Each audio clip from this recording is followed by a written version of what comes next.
Hi everybody, join us today for Kickboxer Vengeance commentary. There's the RLJ Entertainment logo. If anybody says we're stuck in the past, here we go for a brand new film commentary video thing. This has probably got one of the fastest turnarounds ever for me watching almost becoming aware of the film, seeing the film, and then doing the commentary. I think I was kind of aware of it about 6 months ago or something like that. The Exchange, that's a kind of a cool logo. That what's always an interesting thing as well, talking about like logos, I think Get Carter 2000 always springs to mind. I think it starts with about 6 logos or something like that. But sometimes when you just see like sort of Rogue One the other day, and it like literally just starts with like the Lucasfilm logo, the Disney logo conspicuous by its absence, and Acme Rocket Fuel is like another logo on this, and not on the Rogue One, which would be amazing. That'd be pretty cool. But yeah, certain films they either start with like one company or like 100, or somewhere in between, really more realistically. But yeah, just seeing those logos coming on there. But yeah, I was kind of being a little bit facetious when I hadn't heard of the film. I think I saw a QuickTime trailer, like banner or something like that. I don't actually think I clicked on the trailer. And QuickTime Trailers is a funny website because I always used to go to it. But I think since like the old phones, I didn't sort of go to it as much. I don't think QuickTime Trailers works on my phone. There's a reason I don't go to it anymore, or don't really go to it that much. I'll usually see the trailer on QuickTime and then find it on YouTube and then like watch it on the TV or something, or put it through the PlayStation or something like that. But yeah, I think I was aware of this film. You know, it says like such a person, such a person, such a person, and Jean-Claude Van Damme, which is usually the absolute sort of, 100% certainty. The and or featuring somebody means they're already in that film. But Kickboxer as well was always one of them funny, not funny, that's the wrong phrase, but one of them interesting 80s films there. Again, I was aware it was canon, so I mean, what's not to love, right? Obviously I've, took the pill, I'm in the Matrix, and anything canon do, I'm kind of like, quote unquote, obsessed with. But, so it was one of those things where it was always a film that I knew was out there, and I knew it had sequels. What was the name of the guy? Is it like Sacha Baron Cohen is Kickboxer? No, what's his name? It was Sasha Mitchell or something like that. I think he was in Bill in Dallas or something. But I knew the Kickboxer films had sequels. And the original, I think I've seen the original like once, maybe twice. But I've seen Bloodsport about 4 or 5 times. And I know that's based on a true story of Frank Du or Frank Dux, I'm pretty sure it's Frank Du, I think that's how you pronounce it. And I think he sort of co-wrote The Quest with Jean-Claude Van Damme. So I'm more sort of in Kumite. Again, I don't know why, Kickboxing, Bloodsport, they're so joined together. Like, I know they are completely different in loads of ways, but something about those two films that I really find them hard to separate them in my mind. But when I saw this Kickboxer Vengeance was coming out, especially when I saw it a couple of weeks ago, I was just doing Big Shop, and I saw it in like Morrison's. I thought, I'll have to watch this. And like I say, anything that's got like a connection to like canon and stuff like that. And that's one thing I think is kind of amazing about canon. Again, I know I'm completely biased and sort of like I say, anything they've ever done, and I know there's only one of the canon guys left. How terrible is that? But yeah, so anything they've done or I've done, or touch wood, will do, I'm always into. So even if this film had been, I'd like a quid spent on it and and stuff like that, I would have probably wanted to watch it anyway. But like I say, Kickboxer, it's quite low on my list of favourite. If you said to me now, name a canon film that you like, it's always Death Wish or American Ninja or Delta Force or something like that. One of those films. What's funny, it's always kind of funny though when I'm on on film, which is not, well, got the old mug with coffee in. I've had no booze for about 2 weeks. Not, don't worry, folks. I'm not becoming teetotal or coffee total.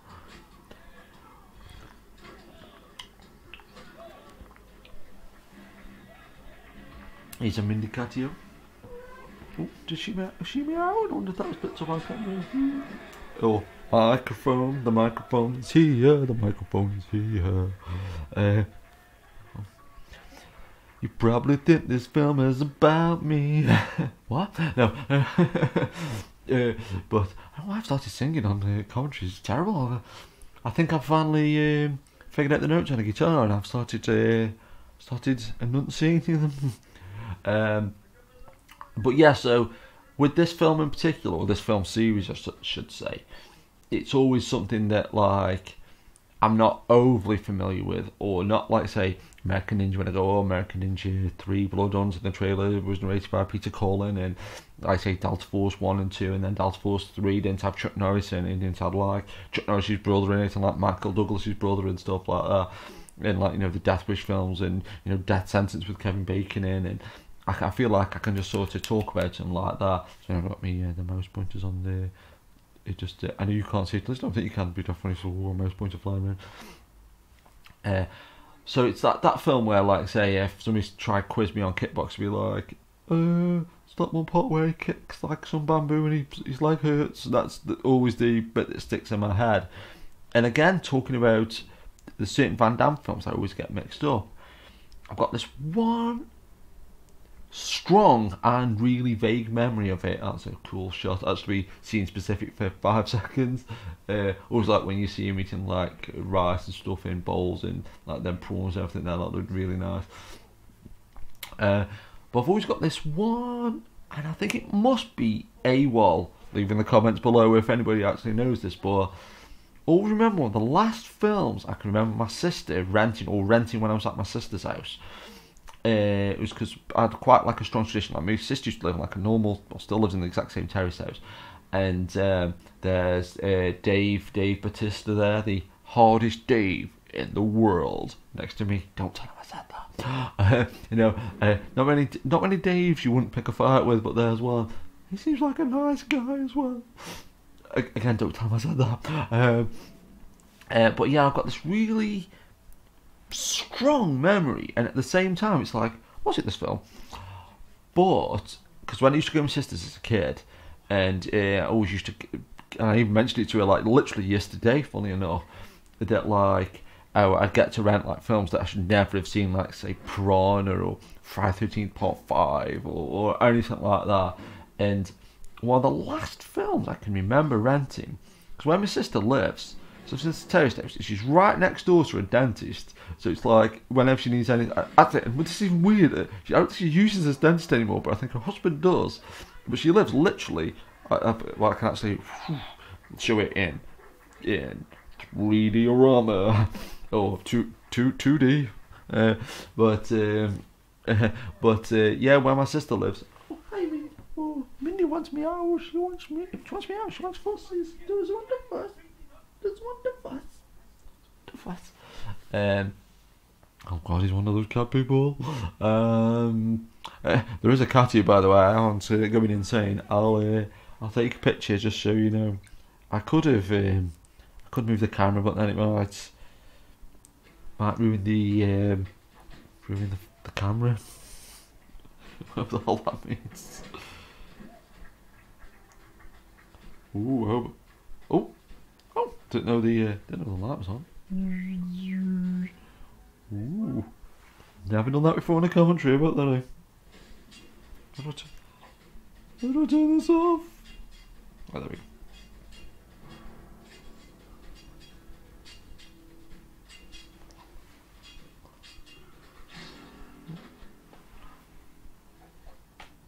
It's Mindy-Card.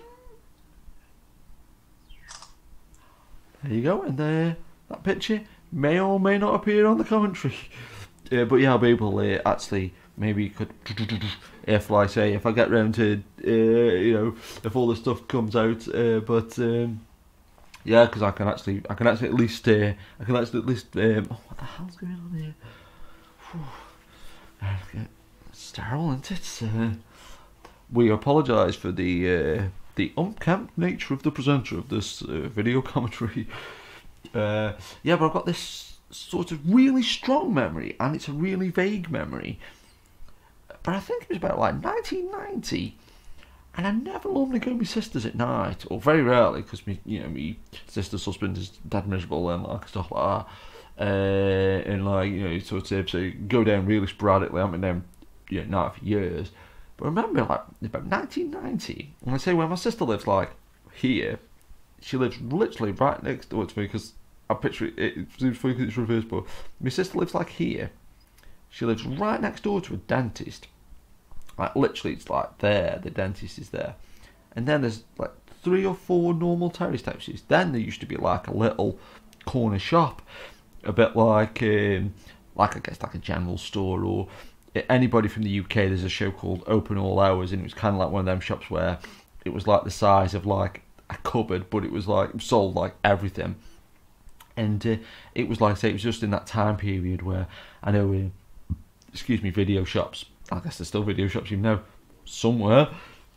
Oh, I don't know why. Like I say, if I was drinking beer, I understand it, but when you're just drinking coffee, it's like, why am I gassy after coffee? But yeah, about 3 or 4 houses down was this general store that sold everything, and it rented like it had a shelf with like 10 videos on, and they rented videos. And I'm sure I rented a Jean-Claude Van Damme film. And again, if I'm not thinking about it, I'd be tempted to think, oh, was it Kickboxer, or was it Bloodsport? But I'm thinking about it, I think it's AWOL, aka Lionheart. And if it is AWOL, I say leave in the comments 20 minutes after I first said it. But is there a film where somebody gets set on fire at the start? Because I think some of them things, no pun intended, burned into the old brain. But that was always a Van Damme film that sort of really like say those 3 films, Bloodsport, Kickboxer, AWOL. And again, Van Damme, he's one of those really fascinating people, not just as a guy, but just like in terms of the way I approached his movies. Like say, if you said to me, like say, name films you grew up with, it's like Karate Kid or Transformers the movie, or million like Roger Moore, James Bond films and stuff like that. But Van Damme films have always been on the peripheries, but at the same time, oh, Mindy's on the move. Stay tuned, folks.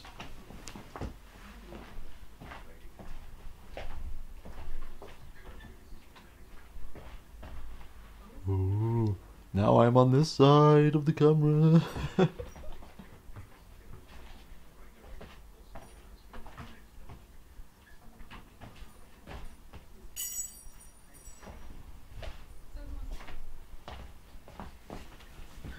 There is jingly sounds. Guess when time of year this was filmed, folks? That's right, Jingly Day Festival. I'm actually quite relaxed. Oh, that's the last time I put cocaine in my coffee. Yeah, but yeah, with Jean-Claude Van Damme films, they're always one of those kind of films where, again, if you said to me, who's your favourite actor, or more generalised, a bit more specific, who's your favourite action star, I'd probably say, like say, Charles Bronson, Sylvester Stallone, and Arnold Schwarzenegger, and Van Damme might be quite low down on that list, until I'm not a big fan of TV generally, and reality shows, like, not unless there's a really particularly good episode of, like, say, Porn Stars or Wheeler Dealers or something like that. Is Wheeler Dealers a reality show? Yeah, probably. But it's a UK-based show about fictional cars and stuff like that. But yeah, most reality shows, sort of indifferent to him. But there was a Jean-Claude Van Damme reality show, and it was called Behind Closed Doors. And I think, like, again, I'm not really into, like, up on Twitter, at choppersquadfan.com. That's at choppersquadfan if you want to call me an arsehole for this commentary. Send it direct to me. But yeah, I think since reality shows and like Facebook and Twitter and Instagram and Pinterest and Snapchat, since all these different ones, I think most reality shows or most social media, even though I do like being on Twitter, but like I say, most social media, I'm not on Facebook, and most reality shows, I don't, sort of take them all in kind of thing. But I think for the most part, they do a disservice to the actual person. But this Van Damme reality show, I went from being like, Van Damme, yeah, it's okay, sort of, like it. I enjoy, a bit like that joke in voices, I enjoy Sylvester Stallone's movies. It's like, yeah, I enjoy Jean-Claude Van Damme movies too, but I'm hear me watch another movie. But no, I kind of thought, yeah, it's okay. Like, and I know Van Damme's got this, quote unquote, not my opinion, but I've always heard that he's got this reputation of, being like, especially in his prime. Again, I don't know if this is true, and I don't like, perpetuating a bad myth, but I always, in my mind, and I don't know where the hell this came from, but always got this image that people think Van Damme's dead cocky and was dead big-headed and all stuff like that. But this reality show, I'm pretty sure it's called Jean-Claude Van Damme Behind Closed Doors, because and again, most reality shows, the scripted or fake, which is really ironic for a format called reality shows. And I don't know the name of the company, and again, sort of if I can, put in a description or, sort of anything like that.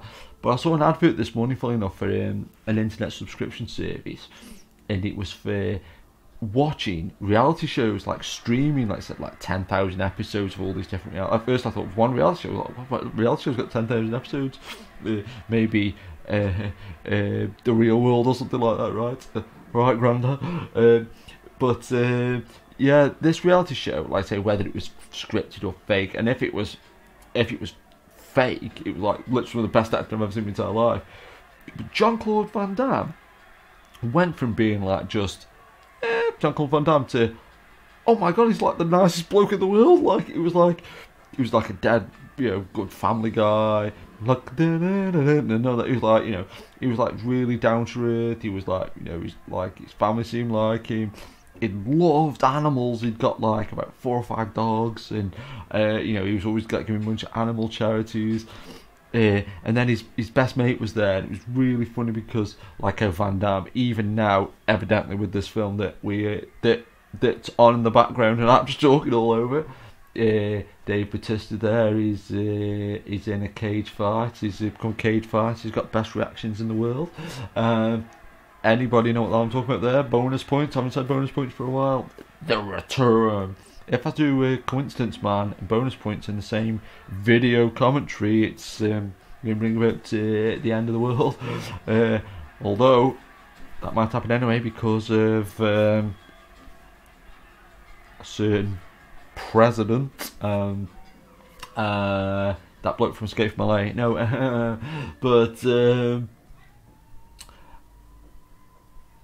Yeah, that you saw then I was actual cyborg and I broke down. No, but yeah, like Jean-Claude Van Damme's best mate was on there, and like I say, even literally to this day, or maybe not today, but well, probably. I mean, touch wood, hopefully, like Jean-Claude Van Damme went and started eating cheeseburgers or something for breakfast and that. But like like I say, like I say, in his prime, he was like this amazing, like kick-ass guy. But even now he's got this, he's like still dead good, even as he takes his top off and he's all like muscly and everything. But his best mate on this documentary, I think he said he went like martial arts lessons with him like 3 times or something, then gave up. And he was like loved drinking and like and everything. And so it was really funny seeing like Van Damme is like they're still working out, and then his best mate was like basically like a fatter me. And then like he'd go to like restaurants, and then this part was probably fake. I mean, not all of it could have been fake, but he'd see like Bolo Ewing in there or something. I don't know if that's Ewing, the Dallas connection again. You get the Dallas ting, two things so far. I like how the subtitles are coming on here, and this is an interesting thing. Like since like talking to different people on that about like say titling and like the way films are edited and pieced together. And that's one thing about this film that eventually I'll get into 22 minutes, 54 seconds into the commentary. Actually, it'll be a bit later than that. But yeah, so he was meeting people he'd worked with in like Bloodsport and stuff, and they were getting on really well and stuff like that. And then, like I say, yeah, he was on like Expendables 2 and all things like that. So I went from being like, say, somebody who was, you know, on the fence, for want of a better phrase, to being like, yeah, Van Damme's pretty awesome. And then, like I say, when I was walking around Morrison's, like literally about a week ago, and I saw this in the supermarket, and I took a picture on my phone, and I was like, this film's amazing, and I got it like and everything. And this is a really fascinating thing that I think that, Mindy's come back in, I'll just close the door, stop the draft coming in. Oh, the draft. I'm not old, folks. Just thinking.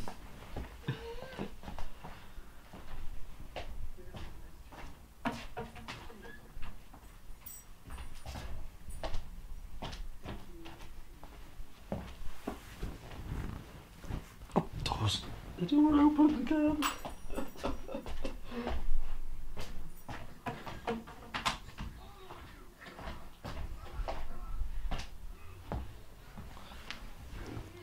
Hello.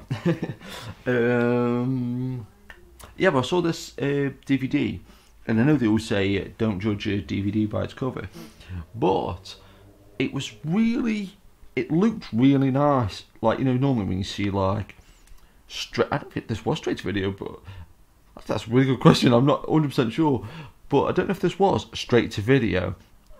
But it's not very often you see straight to video DVDs. I'll just say that just for ease of use of the sentence, although that's evidently not the case by how I just said that sentence.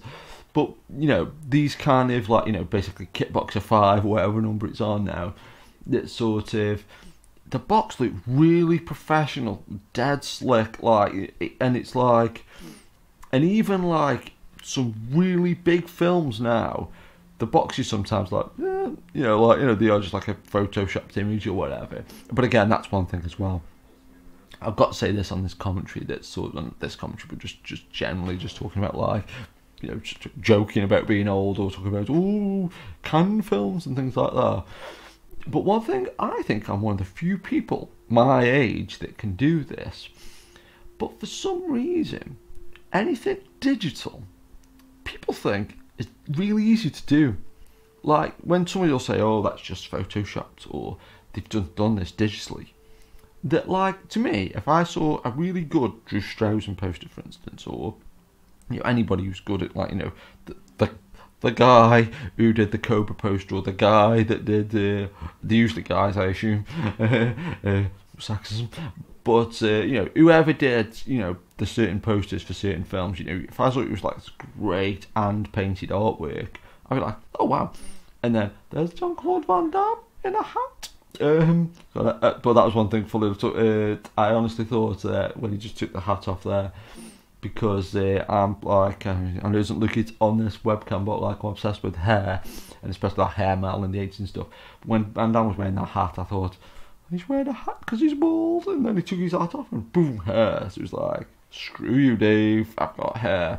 So, but yeah, people think like when I saw this box, even though, you know, if you'd have asked me, you know, a couple of seconds after I'd seen it, like, was this done digitally on Photoshop? Yeah, probably. But like, that somehow negates it being like a sort of well-designed image, or sort of a cool thing. And that's, and I know people that work with computers quite a bit, or in and around computers, like, well, that's what most people are nowadays, but it seems to me a really funny thing that most people use computers. Most people can't use a computer very well, or struggle sometimes. And then if you see something done on a computer, people are like, oh, it's all on a computer, you just punch up a few buttons. Like, that's not how it works. But anyway, yeah, I saw this box and I was like, oh, it looks nice. It just looked, and it just caught my eyes. Oh, that's a cool, interesting box. I was like, oh, it's Kickboxer. And then it was like, and again, like, say, 'cause I have, sometimes with, like, say, for Van Damme stuff, I have to think about it a lot more than all the other films.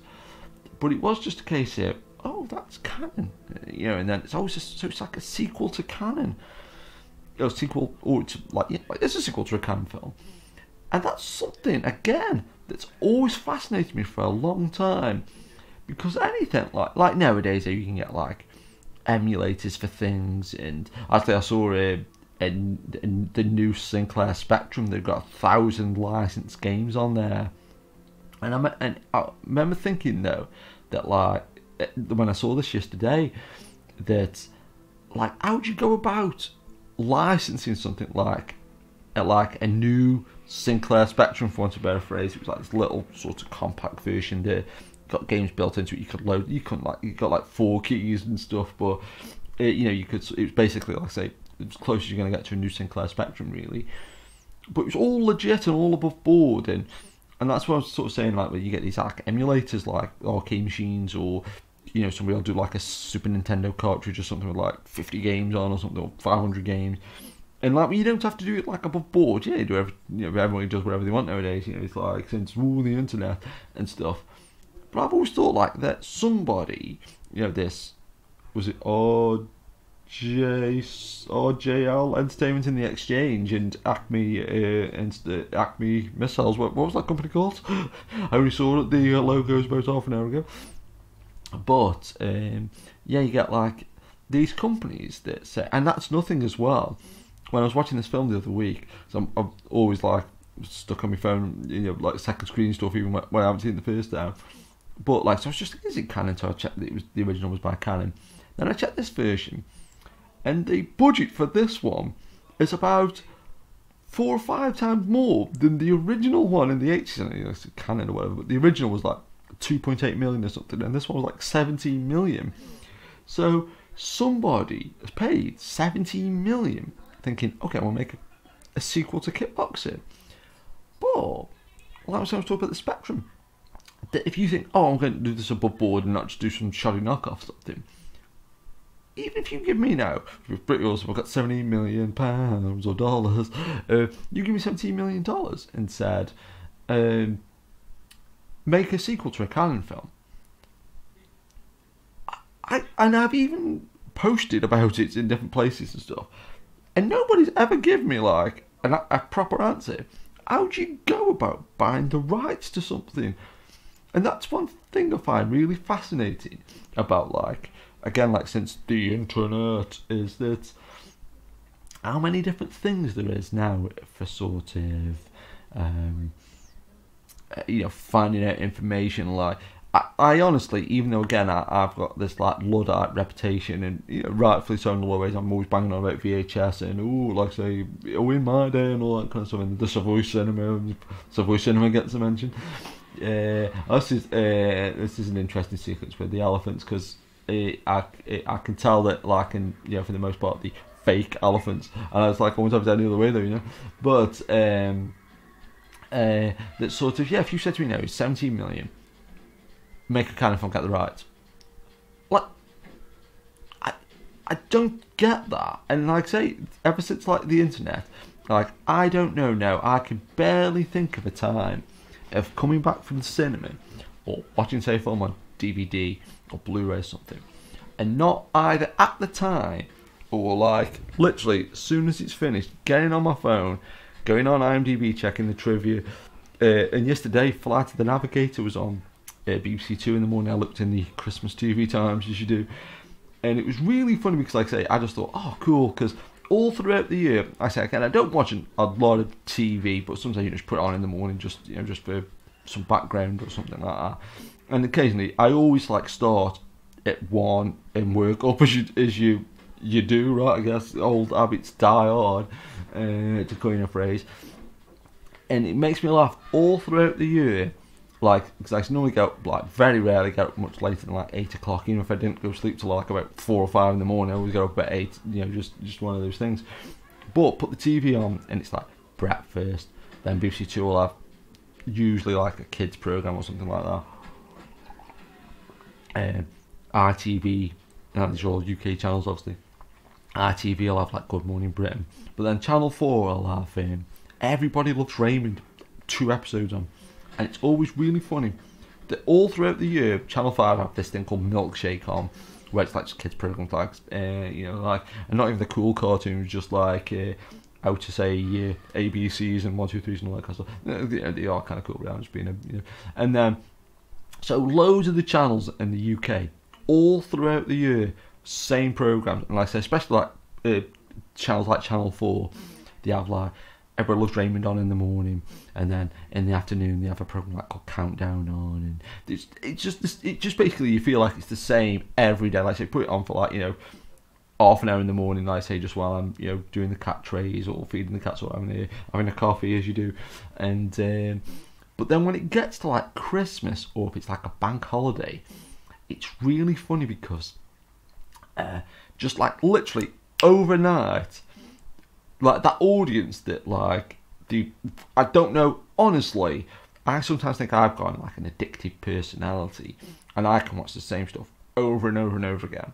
But even with me, I like I might go through a bit of a phase or a fad of like just watching like horror movies or Bond movies or cartoons or something. But I never just watch one thing like all year round, and I'm kind of envious in some ways when some people are really properly obsessed of like learning the guitar or like watching football or something, and you can just literally, like say, I sometimes think, well, I can see from their perspective a little bit because I say I've got an addictive personality, and like I say, I know that like I can literally say watch a film with my dad, come straight back and watch the exact same film again. Or like when it was Back to the Future Day, not Back to the, when it was the Back to the Future Day, Sky Movies had all the Back to the Future films on all day, and I watched them all. When it was Groundhog Day, they put Groundhog Day on, and it was just on over. It literally like got to the end and started. Well, there was a couple of bad bits, but it was basically Groundhog Day was on, and I watched it. I don't know how many times I watched it. At least 6 or 7 times or something like that. I was doing some painting, it was dead cool because Groundhog Day was on, and I could hear it in the background as I was like doing the painting, and it was really funny because after it got really like reassuring, but what was funny there because I wasn't drinking, but drinking and painting and watching Groundhog Day, that'd be a day, right? But do you know what's really funny? I can't remember what my original point was going to be about this. Oh, actually, yeah, I do know what my original point was going to be. But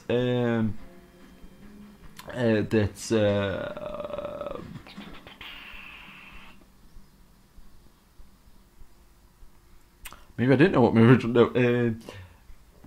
So yeah, I feel like that I can watch the same things over and over and over again. But literally, when it gets to like a bank holiday or Christmas, these people, I don't know who these people are that are watching Everybody Loves Raymond. Oh, the battery's running low. The battery's running low.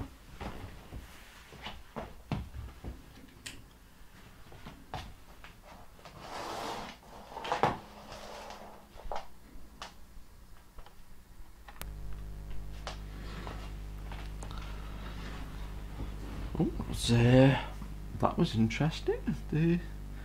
30-something minutes, that can't be. Well, I guess Apple's software updates, it wants to download whatever that was. That's caught me off guard. But maybe the old webcam has took the power out of it. Yeah, but I don't know who these people are that are watching the same things every day, and this is nothing as well that really does kind of really surprise me. And again, I'm not just saying it just for sake, but if people genuinely can leave it in the comments or at Chopper Squad fan, everybody, if anybody can put in the comments if this is the same everywhere else with traditional TV. But you think, oh, maybe the game just run through a series of like Everybody Loves Raymond or something like that, or on there's another channel called RTV2, and it's like a companion channel to like one of the main 4 or 5 channels that that was always just knocking around in the UK, and they have Family Guy on twice a night, at least twice a night, sometimes like 3 or 4 times, all year round, pretty much. I think maybe apart from Christmas Day, but I think even on Christmas Day. And if you look like on Wikipedia, they literally, even if they had the rights to every episode, after like about, I don't think like about, I tried working out my maths and the best, but it's like exactly like after like 4 or 5 months, they've like literally just looping everything if they had the rights to everything.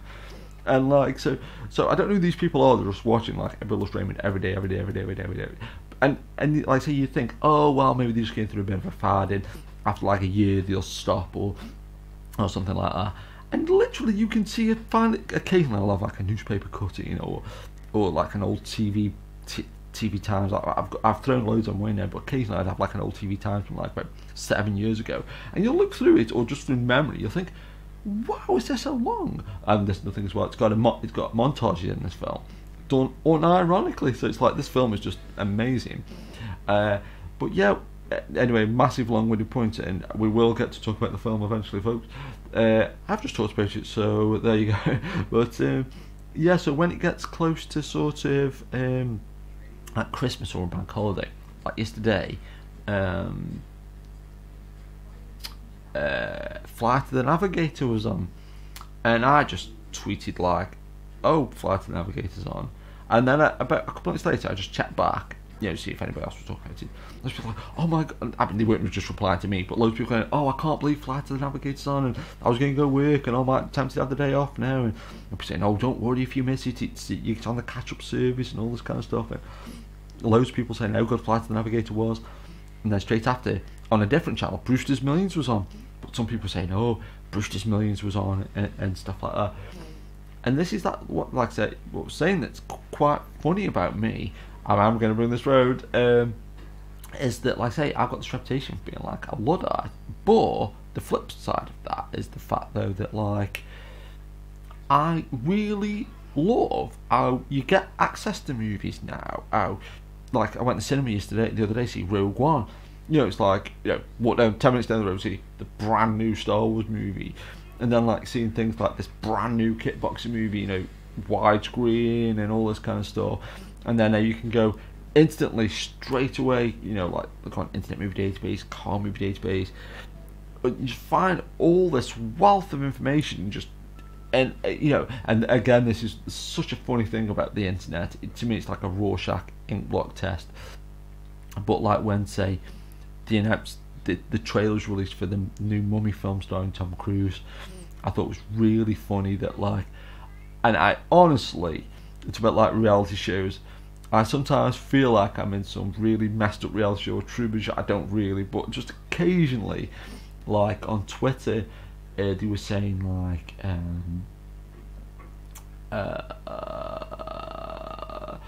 about like, oh, where's Brendan Fraser? I can't believe Brendan Fraser's not in The Mummy. And there's me and a couple of people saying like to people on Twitter, you do realise that the Brendan Fraser one isn't the original? People are like, no. Like, what? Like, people complain about like the Ben Hur remake and blah blah blah, and that's like, oh, wow, like you really like lose faith in humanity or whatever. But then like when something like Flight of the Navigator was on, it really is completely, because all went to Columbo's on or something like that. And if you go on Twitter, the comments are interesting, or they make really good observations, or sort of people are like, I don't know, keep saying anything else, you get people who ruin it for everybody else, right? But and so that's what's kind of funny in a way, that like, anyway, the long-winded point I was going to say was, with having all this access to all this information, and it's just like I say, you can go on Twitter and everything. I've never had about this world. I'll be interested bookend those 2 points where I started to talk about the rights of films and then getting round to the end of it. But like say, I've never had anybody, even with access to all this information, and like say on Twitter or IMDb or replies to these videos and things like that, I've had some people give me some incredible information over the years, and I've found out some stuff that I never thought I'd ever find out, or I've spoke to people I never thought I'd ever speak to, or I know it was only live in concert, but like when I saw John Carpenter a few weeks ago, I was like, oh my god, I've seen John Carpenter, mind blown or whatever. But I've never to this day seen the people who do the credits I don't think I've ever really seen anybody who ever used to pan and scan films, and now we've actually brought it back eventually. That's a good shot of the people the way that guy nodded on that. But like, I nod to people. I don't know. It's nodding to people, normal folks. Leave in the comments. But yeah, buying the rights to things. Again, timestamping this commentary for me in the old brain department. But I was in HMV and I saw Arrow had released a Blu-ray of Driller Killer, and again, like, how on earth did you buy the rights to Driller Killer? I mean, like say, bring it back, literally back full circle. Like with Canon, as far as I know, Canon have gone. There is a new company called Canon, and I think they're in like American Ninja 6 in like a new Delta Force film or something like that. But also they've got the rights to every Canon film, which would be kind of incredible because there's so many. And I know MGM have got the rights to a few, and it seems like if you see a Canon film on Netflix, it's nearly always got an MGM logo at the start and things like that. So, I mean, it is one of those things where I really do. Like I say, it's one of those things where, like I say, genuinely, I like I say again, got access to the internet at my fingertips. I haven't even bothered yet, but I think I must have done. But like, and I think I've even heard like there's like a job like copyright lawyers and stuff like that. But I've just genuinely always found it fascinating because it's like, how'd you do it? But how'd you do it?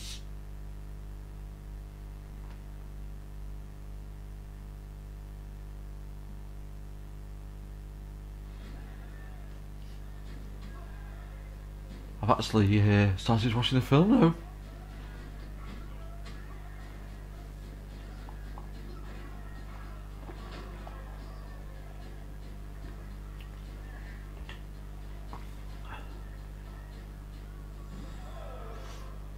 But that's what's quite good about this film as well. Like the new guy, the way that sort of he's got that kind of Canon look to him. I can imagine being in like American Ninja or something like that. And that was another thing about this film though, when I watched it for the first time like a couple of weeks ago. It genuinely sort of, because like I say, when it said and Jean-Claude Van Damme, I honestly even thought to myself he's going to be in it either halfway through the credits or after the credits or something like that.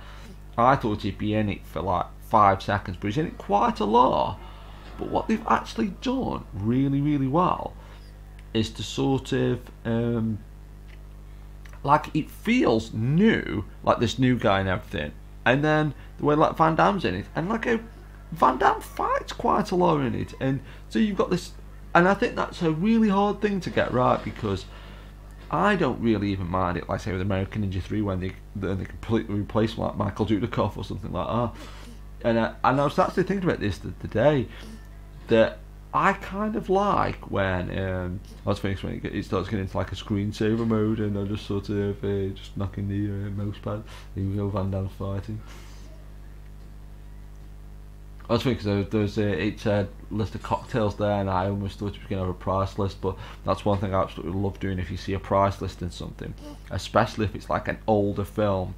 Like I was watching Jewel for the billionth time the other day, this Spielberg film. There's one part in that where Dennis Weaver pulls up to this petrol station, and it's got a list of things, and if it said maps, it said free, and I was like, well, they've gotten up a bit there. Oh yeah, but this film, do you find that man attractive? No, women in trousers and high heels attractive. What? Do you find Jean-Claude Van Damme and hat attractive? No, but this is another one of those things as well. And again, anybody who's ever go to the grave saying stuff like this, but this is another of those films as well that's actually got people smoking in it, and there's just certain little things, like I say, not deal breakers by any stretch of the imagination, but like I say, how the box was good, how it's like I say a sequel to a Canon film, there's people smoking, it's got a montage in it, like it's one of those things though where I thought when I was going to do a Roger Moore Albert thing, then I can't do that as far as I know, but it is one of those things though where, like, I think this film all sort of, and just the way it looks as well, it looks clean and like bright, but not cheap. Like, no, I think normally sometimes they'll film something relatively cheap, throw a ton of filters on there and colour correct it to within an inch of its life and stuff like that. And this film, it actually has got an upbeat quality to it. It looks bright, it's fun, it's not done like, obviously, you know, when you're doing Kickboxer, like I say, I don't know the exact, it must be I think it's Kickboxer 5, I'm sure it's the 5th Kickboxer film, which basically, you know, after Kickboxer 3. And if you were doing one of these films pretty straight faced and pretty unironically in 2016, to me that is such, like, I can't even, you know, I had to put my hat on actually so I can do a Jean-Claude Van Damme. I should have put sunglasses on as well. But to me, it's like, if you can do that, because now there's so much, like, and that's one thing I've noticed as well, in my humble opinion, like with CGI animated films, even though I love the actual technical aspect of it,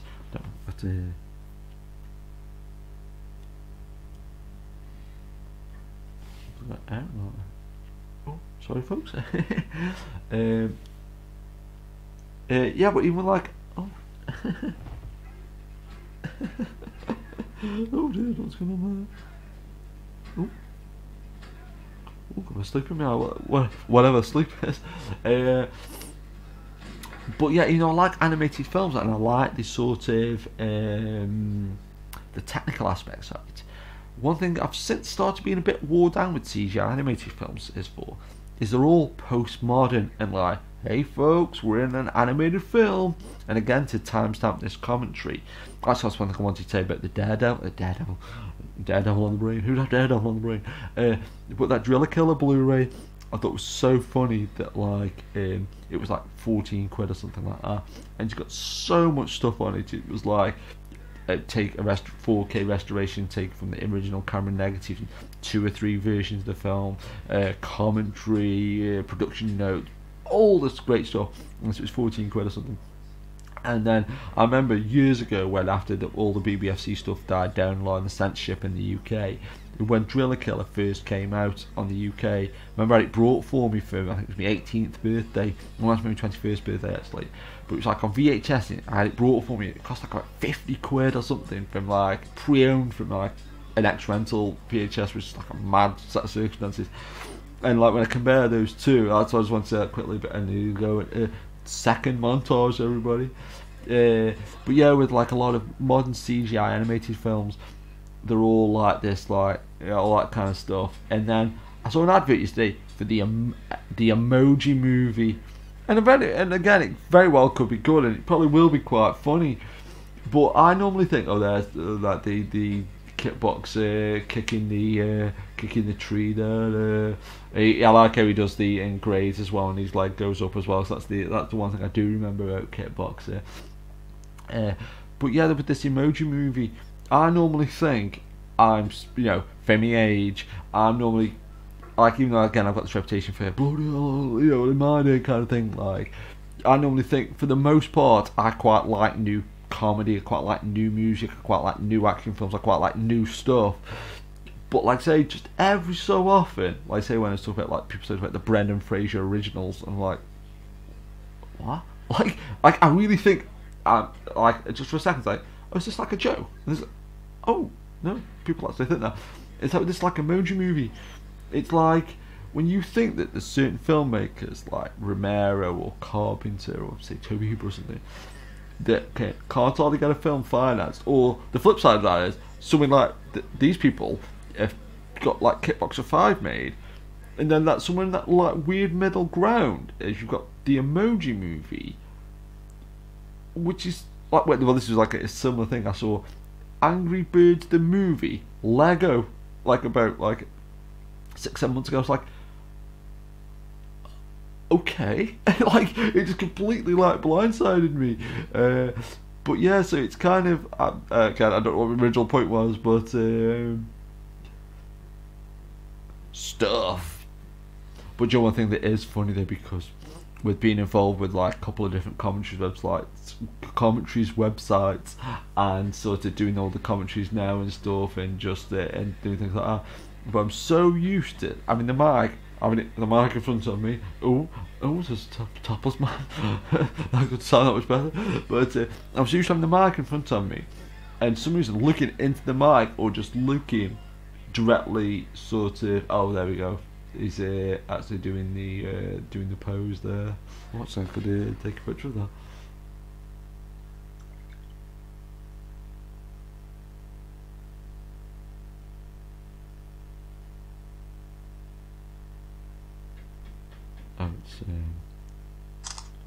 Oh, what's that? Oh no. Yeah. I thought. Oh yeah. Oh no. This is this is the mode it needs to be on. I think. I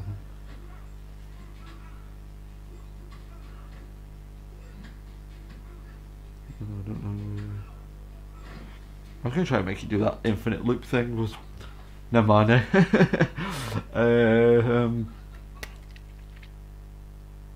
Yeah, we just did that high kick thing there.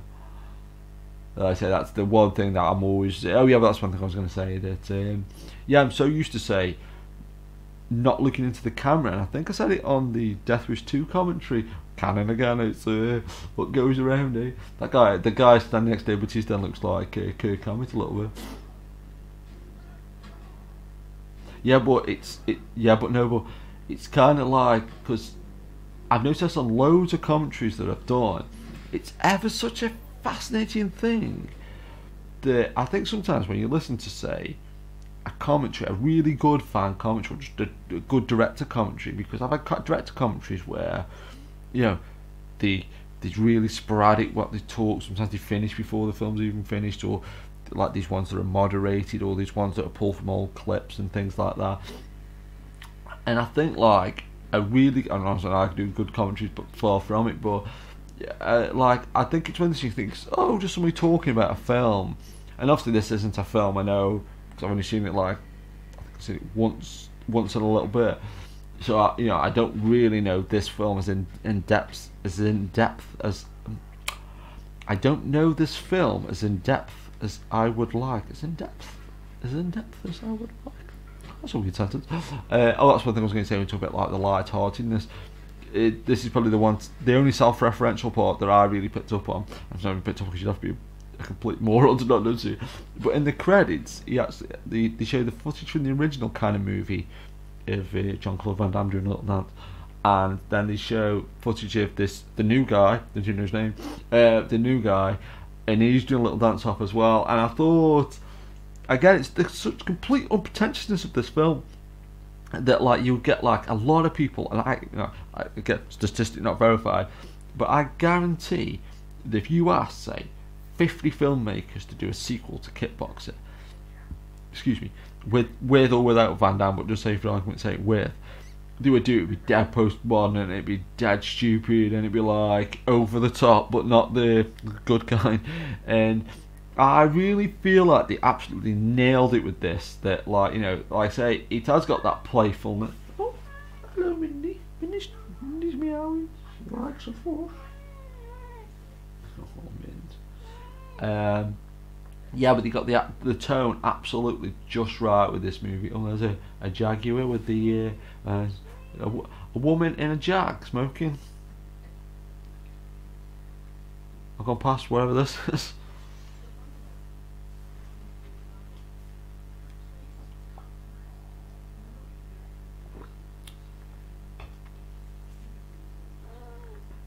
Be interesting actually to check, and I should have done this previously. I think this one I had 2 bottles of wine, I think, when I was watching this film. So I think it's probably why I can't remember it. Them loading bays there. That's very. I always think of Steven Seagal films when I see a loading bay, or that Burn Police Academy 2. Oh, not a broccoli.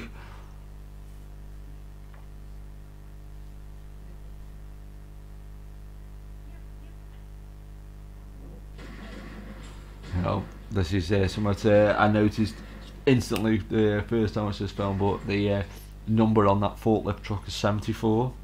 Regular listeners will know. It's my favourite number.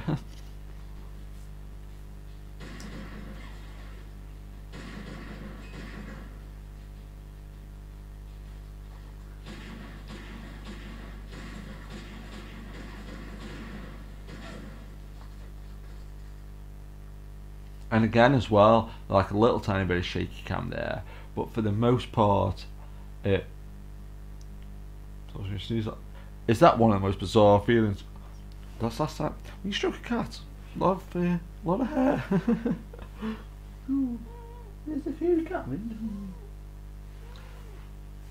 Oh, I've got stereo cats. There's a cat there and a cat there.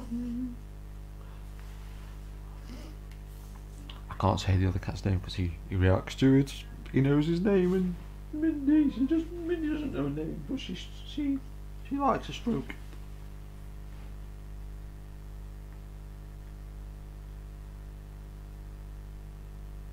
Yeah, it was like a little tiny bit, but again, I don't really mind shaky cam, and I think in certain films it really fits the aesthetic. I've seen Blair Witch 3 thinking about it. That's an oversight. But yeah, sometimes I feel like it's kind of like such a get out clause for like, let's do shaky cam, nobody'll know. And it's like the fight scenes in the first Jack Reacher movie. I haven't seen Jack Reacher 2 either, or Never Go Back, or whatever the hell it's called. Yeah, but the fight scenes in the first Jack Reacher movie were really, really good because of that. Actually, don't know why that's just reminded me.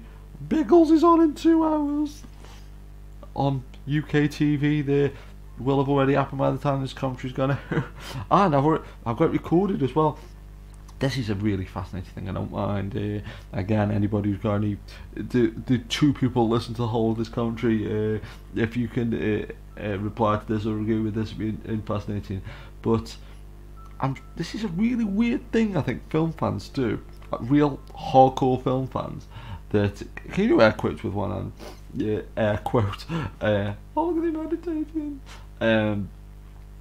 But films that I own, like films that I've seen at the cinema, films that I've taped off TV, films that I've brought on VHS, films that I've brought on DVD, films that I might have even brought on Blu-ray, and like I might have even gone recorded in HD or something. If I know they're on TV, and this is like TV companies, must love morons like me, but like got access to like 700 channels or whatever it is, and the internet and all this kind of stuff. And like I say, I don't really watch that much TV necessarily, but the thing I do find fascinating is that yeah, if I know a film's on, if somebody says, oh, this film's on tally, or like my dad might phone me up, or whoever might kind of mess it, and all such a things on TV, or if like today I just noticed I was going through the electronic program guide, and I noticed Biggles was on, and I was just like, oh, Biggles. And it was really funny because like I've literally got it recorded on the box, recorded off that channel. So I'll be surprised if it's exactly the same. The advert breaks in the same place and everything. And I still won't watch it again. It's like, okay. But do you know what? It's actually one thing as well. And I never ever in a million years would have picked up on this if I hadn't have recorded it. Like, but one of my favourite films is Krull. And to be fair, whose top 10 list doesn't, that's where the guy comes out that door, does the dance off at the end, but whose top 10 list doesn't involve the film Krull, really? No, but I really love Krull, just one of my favourite films of all time. And I was watching it once on Film 4, and I don't like using this particular word because it's the word I hate when people describe films, but they describe Krull in the same way. It said, up next on Krull, I'll say the word so to say why it's stuck on my mind, but they said, join us now for a slice of 80s cheese as Krull is up next on Film 4. I was like, oh, well done. And I think what really stuck on my head is I messaged somebody and I said, oh, they've just called Krull cheesy, and I hate that word, blah blah blah. And then it was about 4 or 5 months later. It was at least a month or two, but it may have been like 3 or 4 months. and Krull was on, and like I say, because I've got this weird addictive personality, moron, candy moron brain of, oh my god, Krull's on, I've got to watch it. So, got bloody hair in my mouth last time I cleaned my cat again. I already said that. But Krull was on, and I thought, oh, I'll put Krull on, so I put, film 4 on. And then the voiceover was the exact same voiceover. It was, during his first slice of 80s cheese with Krull. I was like, oh, I mean, calling it cheesy once is bad enough. Yeah, I mean, I'm still, well, let that stuff slide, right? But after 30 years, but it just kind of like, wow, I never would have thought the announcements were pre-recorded. It just really, it was, and that's something though as well. One thing I do think from it, watching films a lot. And this I've rationalised it again up here, right? As long as you've got it up here, swear it counts. It's like straight out of Octopussy, old tuk-tuks. Bit of time upstairs. That was the one just bit there. I don't know what this thing is actually called. And actually I do know what it's called, but I forgot. Where it's the only thing I don't like watching DVDs or Blu-rays for. It's one of the few things that I think you notice on a few DVDs like that time-lapse shot of the sky. You just saw a little bit of, it's not called pixelation, it could be a version of that, but just you only notice it, I think, in like if there's like a light shining at the lens, or sometimes things like clouds or water. Just that's when sometimes you'll see like a bad transfer of something there. But apart from that, this version's been great and stuff. It's Kirk Hammett again. I love how there's some people around the side there, they're drinking. It's like, no, don't check the booze. Oh yeah, but that's one thing I was going to say. One thing I think about watching films a lot is that, like, I like to say again, it's become a good thing and a bad thing. But the way, say a film like say Die Hard or something, it's like awesome and it's brilliant and it's like, I love Die Hard. Like I say, I've seen Die Hard so many times, especially Die Hard 2. I went to see it at the cinema, video, DVD. I've seen it like a million times and stuff. But now there's certain films that I think, and like I say, with it being the old Jingly Festival at the moment, like certain films like Die Hard, I feel like it's just too that little bit of appreciation of for me that like everybody now thinks they know. I mean, I'm not a Die Hard expert by any means, but everybody thinks like, I'm watching Die Hard because it's Christmas and Die Hard's my favourite Christmas film and Die Hard, brilliant. I love Die Hard, Die Hard. It's like, to be fair though, I did see something the other day. It was on Reddit, which I try to, minimise my Reddit usage if at all possible, because it's it's just one of them websites I feel like that they like the almighty Reddit. But I did see a picture on Reddit where somebody done like a Christmas decoration for the tree, where it was like entitled like a little square box. And how do you do a square? A little square box, and they put the inside of the box as like tin foil or Baco foil or something like that, so it looked like a vent. And then they printed out a picture of John McClane, aka Bruce Willis, or Bruce Willis, aka John McClane, crawling through the vent, and like folded it up, put it in there, and put that on their tree. And I thought that's actually pretty funny, to be fair. And don't get me wrong, and I did see another good joke, I think it was on Twitter. Somebody said, I'm a bit drunk, I'm going home, I've just called a Gruber. And the person said, don't you mean an Uber? And he said, no, a Gruber. And then it said 1980s villain Hans Gruber shows up, and I thought, in a Prius, I think it said, or black Prius. And I thought, that's pretty funny. And to be fair, most jokes about Die Hard are quite funny. There's some amazing jokes, and I'm surprised like there hasn't been a Family Guy parody, or like some contained, like like a Spy or Naked Gun type parody about Die Hard. I think, hey, that's a great idea. Yeah, Die Hard parody. Oh, it already exists. It's Die Hard 5. No, what? Stumps. I was thinking about I was talking to someone about Die Hard 5 the other day. I don't know if I've seen it or not. There's a sign of a good film, right? I'm sure I've seen Die Hard 5. I would say I've seen Die Hard 5. So he said no. Tom still hasn't seen Die Hard 5. It's like, no. Yeah, so with like something like Die Hard, I feel like now that people, everybody, oh, I love Die Hard, I love Die Hard, I love Die Hard, I love Die Hard, and they say, oh, what about the cinematographer, Jan de Bont? Who? Or what about the guy who did the music? Malcolm Kamen. Never heard of him. So it's like, but one thing I think about watching a film a lot, and if you genuinely are a fan, and like say with certain films, like say like Die Hard 2, Crawl, Daredevil, might as well bring up Daredevil for a proper reason, or like say Death Wish 3 or something, or Transformers the movie, or Carry On to Your Convenience. Like I've got this like list of about 20 films. I'll have to come up with this list, but like say usually if I'm like hungover or half asleep or won't go sleep or won't wake up, there's a certain films that like just put straight on, like Star Wars or something like that. And I think if you are genuinely just a fan of those movies, and again, if people just want to watch a film just for make crazy jokes about it, or it's like quote unquote fashionable nowadays to oh, I love old films or I love new films or whatever, But I think if you are genuinely a fan or just a film fan and you've seen a film a lot, on the one hand it's a massive waste of time. Like when I think of all the time I've spent watching Carry On Convenience or Death Wish 3 or all those films I've just mentioned, that like I could actually play the bass guitar now, or I could be a painter or something, or I could actually drive a car or something like that.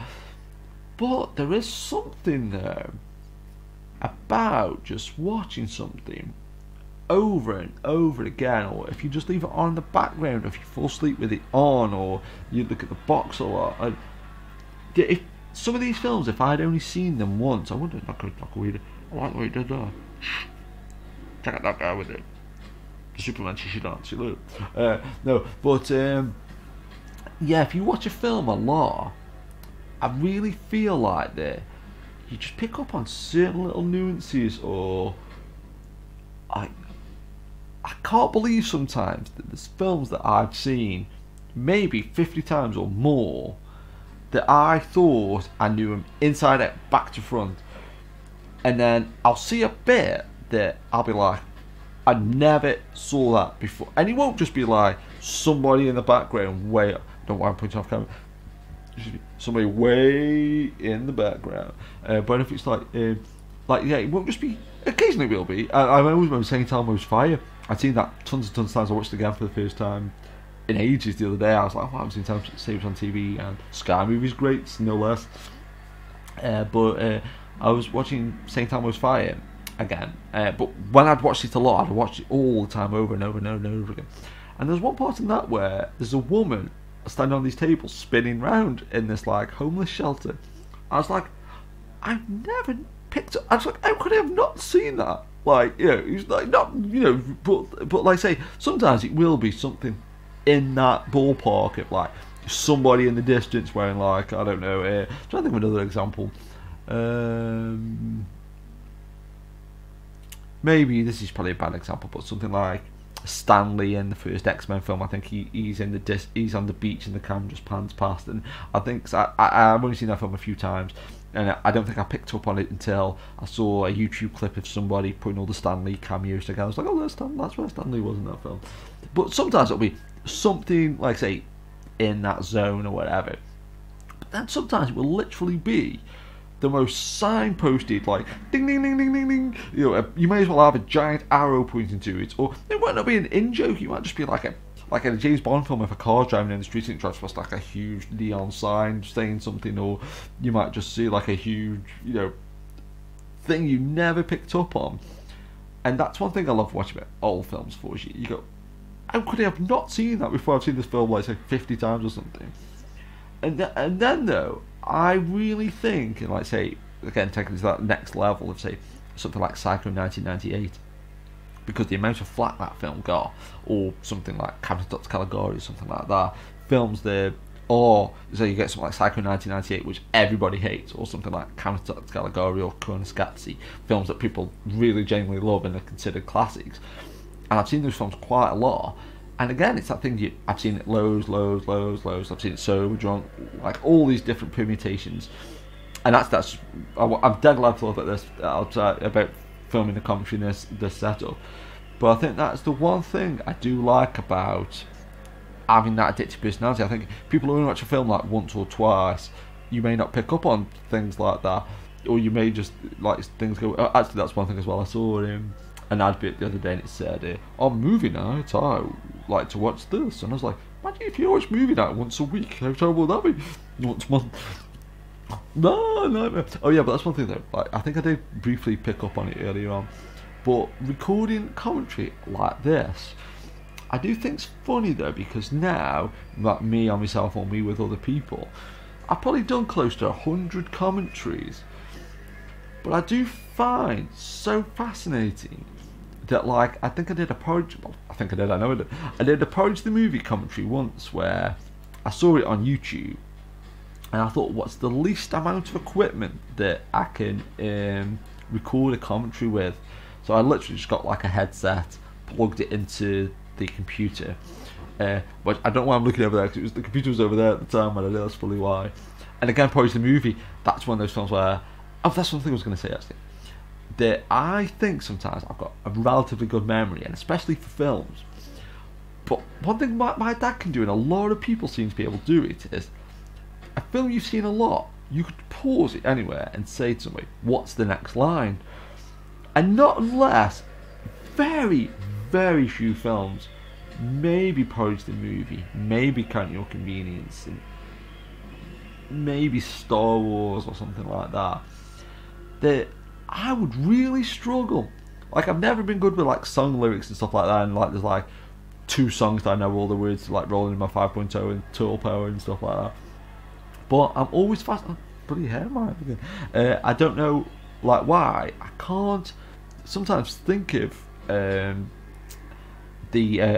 dial, the words. I can't think of the words. But yeah, so it's that kind of thing of sort of like I don't know how people can do that. Like, say, and again, that's one thing I like about watching a film over and over again, is theoretically you can do that. Again, it's like a completely useless skill, but you know, you work about that of a lifetime, right? But yeah, so I kind of like, again, like something like Porridge the movie, when I did that commentary, I just did it with the film was coming off the computer, I was recording the audio on the computer, you know, it was like, so I was using the monitor from the, you know, the desktop computer, and I was using the headset. That's all I got was the headset. And then the number of times, like say, I think when I did a Turner Hooch commentary, I did it off this laptop, off a DVD, and just like watch it on TV. And like now, I'm watching like this Kickboxer on this TV, using this, filming myself on the webcam, recording myself on an external mic, and then when I think when I did like a Batman commentary once, I did it with like 6 people. And we were like all like, not huddled around the laptop, but we'd like, you know, there was like all these adapters with all these mics and, you know, headsets and everything. And so at Psycho 1998, when I did that, I did it with like a SingStar mic, and I think I had to convert the audio after into like stereo. But I do think, like say, doing all these commentaries, and I'm my own worst enemy, I don't think I mean, obviously, you know, it's, unless I saw a photograph of each setup that I've ever done a commentary for, I wouldn't like to say for definite, but oh, actually, I've just thought I was gonna say I don't think I've ever done a commentary with the exact same setup, but actually that's not true, because when my mate owned a video shop, we did a commentary for Red Heat and I think Hawk the Slayer, and I think we did Red Heat, and then I think we went have something, like me and a couple of people, DVD commentaries going, and we went for, I think we had like some Chinese food, and then we came back and we did Hawk the Slayer, and that's when I was really drunk, and I was like, oh, I wish I'd done it better, because it was Hawk the Slayer, and Hawk the Slayer and Crawl. Again, they're those films where like, actually I feel like watching, actually I saw a funny tweet. What was the tweet the day? It said, I have this weird psychological problem, anytime somebody mentions Akira, I want to watch Akira. And it really resonated with me, because I hope I liked that tweet, because that really resonates with me, that like they're just like mentioning things like Porridge the movie, or Biggles, or Die Hard 2, or Hawk the Slayer, or Krull. The first thing I think, yeah, I want to watch that film. It's like, it literally is though, like, it's so, and especially like, say, it would actually be good to come up with like at least a top 10, maybe, probably would have to be a top 20 really, but a top 10 would be really fascinating to me to sort of figure out like, you know, which some of these films are me. Actually, this was funny. I did take a picture of it, so like I say it might be good if I can actually put it up or put it in the blog post if I ever do a blog post. That's a trait carried over from DVD commentaries. If ever there was one, number of times I would say something like, yeah, I'll put this on the message board. Did it like twice in like about 80 commentaries, but yeah, but like I've got this so-called good shelf. I actually, after 15 years of having my bedroom a complete tip, I thought I've got this one pretty good sized bookcase, good size, and I honestly thought to myself that like I'd put all, you know, like, oh, if the house burned down, what would you save, and you know, the cats, and well, yeah, but and then like, you know, put like certain, you know, put all my John Carpenter films on, all my Richard Pryor films on there, and like some magazines and my Mad Magazine collection and things like that, and film soundtracks and different things. So this is my good shelf, and it always makes me laugh when I look at this so-called good shelf. That it's like, wow, if that's the best stuff I've got. I mean, apart from the John Carpenter stuff and the Richard Pryor stuff, which I would defend, you know, with my last breath, like kind of thing. You know, sometimes, you know, I've got like pull off like Get Carter 2000, thinking, okay, but I do actually like Get Carter 2000, but you know, comparing it to like Halloween or something, you know, or Richard Pryor live on the Sunset Strip, it's a hell of a comparison. But yeah, one thing as well, again to completely timestamp this commentary, but I was watching somebody's countdown of Christmas movies, and again when I sometimes think, is this a gag? Not a gag, because like this guy's pretty genuine like and that, but he done his top 10 favourite Christmas movies. And like when I was saying, like, you know, I kind of backed off it a little bit now, but I used to really love, like, you know, say, debating people, like, you know, oh, you know, do you think this is good or this is bad? And people are like, oh, well, you know, I think this is the worst film ever made. I'm like, you don't really think this? Oh yeah, I do. I think it's the worst film ever. Like, oh, okay, maybe you do. And then like as time progresses, like, you know, it didn't just go from being like, oh, I think Wild Wild West is the worst film ever made. It's like, you know, oh, you can't remake films anymore because all remakes are terrible. And then, like, you know, you're on Twitter, you're like, oh, what about this Ben Hur remake and this and this The Thing remake and blah blah blah. Oh, well, they aren't remakes, they're adaptations, and okay, blah blah blah. But the amount of people that I've heard slag off remakes in the last, say, 4 or 5 years, or say 10 years, but say the last 4 or 5 years, it's been real hardcore. That anything that's remade is like, oh, remakes, oh, and all that kind of stuff. But I was watching this guy's top 10 list. His top 10 favourite Christmas movies. 4 of them were versions of A Christmas Carol, and I was like, okay. And that's one thing I find genuinely fascinating. Say as they bring it back on topic for the last 10 minutes of the commentary, for 30 seconds, but say something like this, like, I feel like I could show this to somebody and sort of say, what do you think of this Kickboxer film? Oh, it's just not as good as Kickboxer 1, and oh, it's, you know, Van Damme is not as good as it used to be, and oh, I miss Cannon, and blah blah blah blah blah, which is, you know, fine. But well, not really. But you know, people would be like, oh, you know, I prefer the original or whatever. But then something like, say, A Christmas Carol. I, in my 40 odd years on this planet, have never heard anybody go, bloody hell, another version of A Christmas Carol. And in that, and again, I could just be crazy, but to me that's genuinely fascinating that, like, you could say make a sequel to, say, you know, I don't know, I think remaking Death Wish, fun enough, another canon link who actually bring it sort of semi, what's that guy, Sammy? Is he in Country America? Is that in the name of Arsenio Hall's character? Could be. Yeah,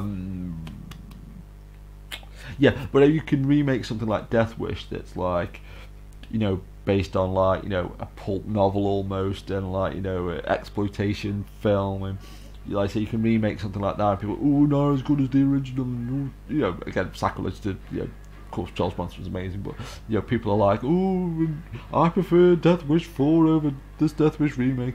Death Wish 4 is that good, by the way. But yeah, and then, like, you can remake A Christmas Carol over and over and over again. People are like, yeah, cool. Actually, I did mention it to somebody a couple of years ago, a year ago, but I wonder if I'm sure it would be, or it must be really close, to get each scene of A Christmas Carol is from a different version of A Christmas Carol. That could be pretty cool, dude. One version of A Christmas Carol that was mentioned in this guy's top 10 though was Mickey's Christmas Carol.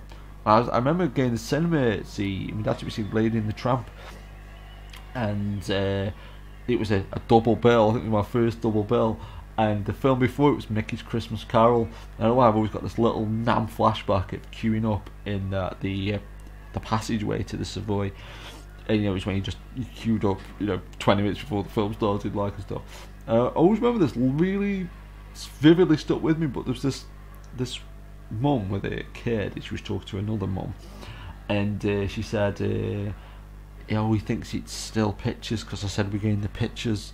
To be fair, that's what she said, but it just kind of, well, anytime I think about that story, anytime I think about that film, I always think of that memory.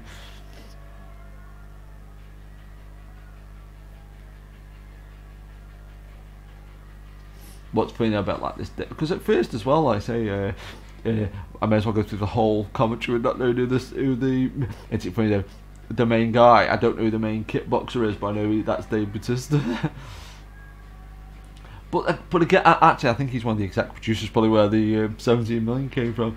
But again, it's that thing like when I was saying though, that like, I kind of love in a way though, that you'll get somebody like, who's in Guardians of the Galaxy, he's in James Bond and stuff like that.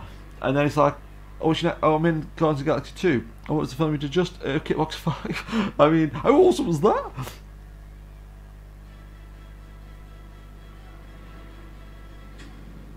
Oh, and as well, real blood, I think. Oh, not real blood, but a practical effect blood. And if that's CGI blood, it's pretty awesome. I've got to admit, that's the one thing about CGI, because I normally think that, I'm not really, I don't, if an effect's good, but obviously it wants to be good, but how an effect is done, or depending on the film, the quality of it, it doesn't really ruin the film for me necessarily either way. But one thing about CGI, I think it's probably the worst element of CGI is CGI blood. It's either really noticeable or that good you can't tell, which I guess is something, right? But well, it's funny they're talking about CGI, and I won't say because it's a spoiler, but in Rogue One, it's got some of the best CGI you will ever see. That's all I'll say.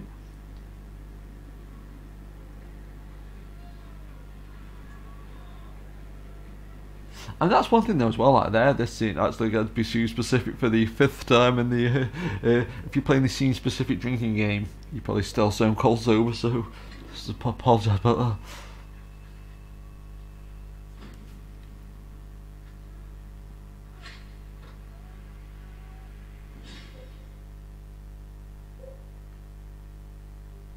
Oh yeah, but I said I was being specific and then zoned out.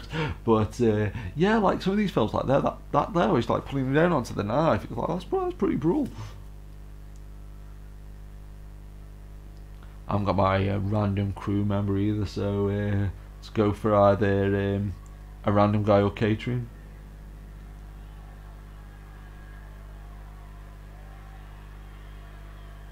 But that was one thing though as well, and especially as a kid, that like when I saw people like Chuck Norris or Michael Dudikoff, I always think like, it's always like when I'm watching one of these films, I always think, oh yeah, I'll go to the gym and start doing martial arts or work out, and then 5 seconds after the film's finished, like, nah, never mind. But one thing though, that said, I do, again, I guess it's a good contradiction in a lot of ways, and I like to think that interesting people have got contradictions. That's my excuse. I was sticking to it. But I do think it's quite funny about me is that, like, say you could say to me, do you want to stay and watch films all day? It's like, yeah, that'd be awesome. And then you could say to me, do you want to go have a 5-mile walk around the lake? You'd be like, yeah, why not? The watching films one does seem a lot better, to be fair. I felt like I was going to say earlier on that I used to have any excuse for staying and watch TV, but I can't think what it was now. Oh, just a man and a woman in a boat. Which is a sentence I wasn't expecting to say today. Yes, it's with a lady.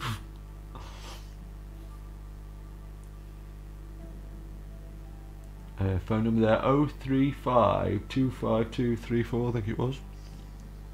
Oh, Van Damme just did a little, took his artist on a little dance.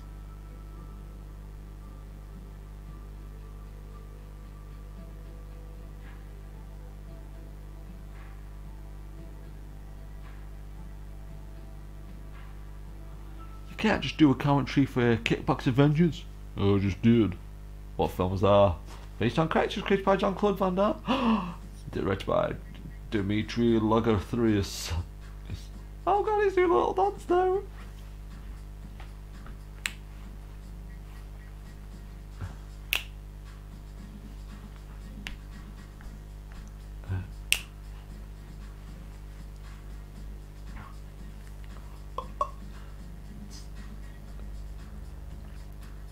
I'm gonna try to take a picture of it.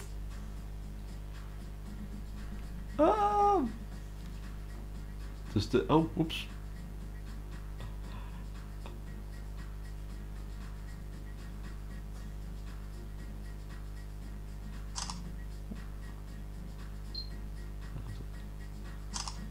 You did a somersault. Now you got three people doing the dance off. This could be a multiple clip thing. Dave Bautista is that man.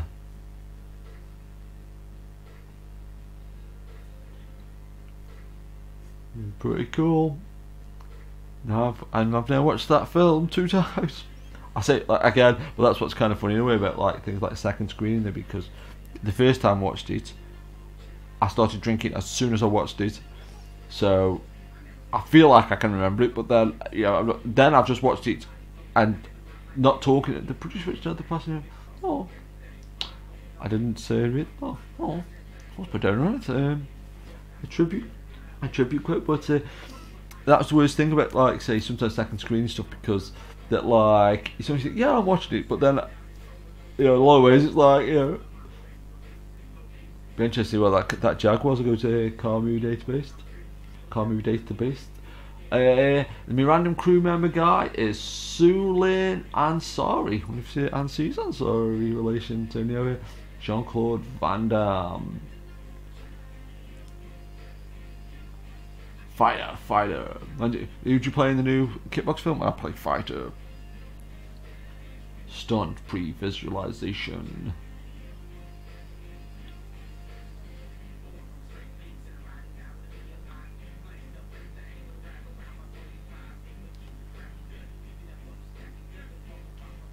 Paul Andrew O'Connor. Thinking of Tom O'Connor. Always quick. Come on, right, says this person says, what you do? Says Miles. Said, oh, are you a sardine? It's not my joke, it's Julie's joke. Behind the scenes camera. That's actually one thing I do think is kind of funny though, about like how credits have changed, like they'll have like the person who did the website or something. This is quite rare, but you do see that credits occasionally. I think as well one of the first new credits I can remember seeing was I think it was this can't have been the first, but I think it was like Alien vs Predator when they were doing the video game, and it's like said play the video game, or what was it? There was something in Alien vs Predator. It can't have been video game. I remember being quite surprised by a credit being quite modern. It was like download the film, or have the film downloaded into your brain. It's Alien vs Predator.com.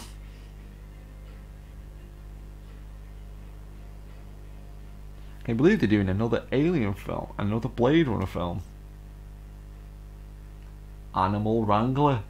Like I say, I know most of the scenes were faked, I think, when they were fighting on that elephant, but imagine the Animal Wrangler with 4 elephants. It's but that's what's kind of funny, the way I saw to make tweets and stuff. But I saw a tweet the other day where it said something like, oh, watching like Live and Let Die, and you could tell the snake was, one of the snakes was fake. I don't know which one, because and I replied and said I'd rather it be a fake snake in a 70s film, to be honest.